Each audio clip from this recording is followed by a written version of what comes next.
হিল্লা বিয়ে করার জন্য একটা পুরুষ চাই, শুধুমাত্র 3 মাসের জন্য। হিল্লা বিয়ের নামে প্রতারণা, বিপাকে শত শত যুবক বিয়ে করতে চান, পরিবার থাকবে সম্পূর্ণ গোপন, কাউকে কিছু জানানো হবে না। সামাজিক যোগাযোগ মাধ্যমে এমনই একটি বার্তা দেখে হুমড়ি খেয়ে পড়েছিলেন শত শত যুবক। কেউ পাঠিয়েছেন নিজের ছবি, কেউ দিয়েছেন ফোন নম্বর, আবার কেউ খুলে বলেছেন ব্যক্তিগত জীবনের নানা তথ্য। কিন্তু যে বিয়ের প্রতিশ্রুতি তাদের আকৃষ্ট করেছিল, শেষ পর্যন্ত সেই বিয়ে পরিণত হয়েছে এক দুঃস্বপ্নে। বিয়ের ডাক পাওয়ার আগেই প্রকাশ্যে ছড়িয়ে দেওয়া হয় তাদের ব্যক্তিগত তথ্য, আর এরপরেই শুরু হয় ব্যাপক আলোচনা ও সমালোচনা।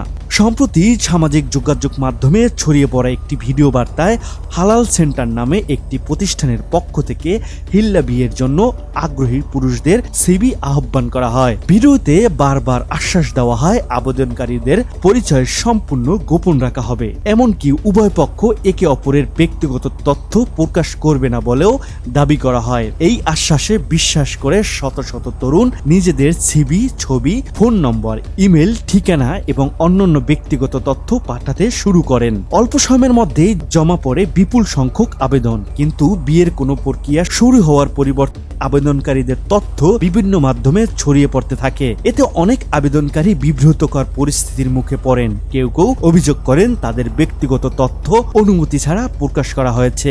জানা যায়, পুরো ঘটনার সূত্রপাত হয়েছে সানজিদা ইসলাম নামের একটি ফেসবুক আইডিকে ঘিরে। কয়েকদিন ধরে ওই আইডি থেকে বিভিন্ন ব্যক্তি ও পরিবারের ছবি ব্যবহার করে হিল্লা বিয়া সম্পর্কিত প্রচারণা চালানো হচ্ছিল। প্রথম দিকে বিষয়টি সাধারণ প্রচারণা মনে হলেও ধীরে ধীরে সেটি রূপ নেয় এক অদ্ভুত সিবি সংগ্রহ অভিযানে, আর সেই ফাঁদে পা দেন অসংখ্য যুবক। এদিকে ইসলামী বক্তারা বিষয়টিকে শুধু অনৈতিক নয়, ধর্মীয় দৃষ্টিকোণ থেকেও প্রশ্নবিদ্ধ বলে উল্লেখ করেছেন। তাদের মতে পূর্ব পরিকল্পিত হিল্লা বিয়ে ইসলামে বৈধ নয়।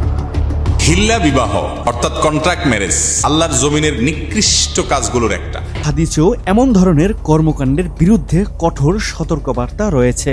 ধর্মীয় বিশ্লেষকরা বলেছেন, হিল্লা বিয়েকে ব্যবসা বা প্রচারণার মাধ্যম হিসেবে ব্যবহার করা সম্পূর্ণ অনুচিত। এটি মানুষের ধর্মীয় অনুভূতির অপব্যবহার এবং বিভ্রান্তি তৈরির একটি মাধ্যম হতে পারে। অন্যদিকে বাংলাদেশের আইনও হিল্লা বিয়ের নামে এমন কার্যক্রমের কোনো স্বীকৃতি নেই। মুসলিম পারিবারিক আইন অধ্যাদেশ 1961 সাল অনুযায়ী তালাকপ্রাপ্ত দম্পতি নির্ধারিত বিধান অনুসরণ করে পুনরায় বিবাহ করতে পারেন। ফলে হিল্লা বিয়ের নামে চালানো এসব প্রচারণার কোনো আইনি ভিত্তি নেই বলে মনে করেছেন সংশ্লিষ্টরা।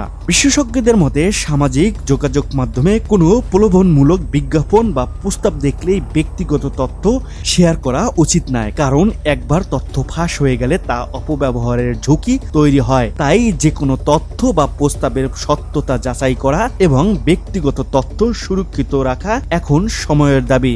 আপনার কি মনে হয় হিল্লা বিয়ের নামে এমন প্রচারণার বিরুদ্ধে আরো কঠোর ব্যবস্থা নেওয়া উচিত কিনা? আপনার মতামত কমেন্টে জানান।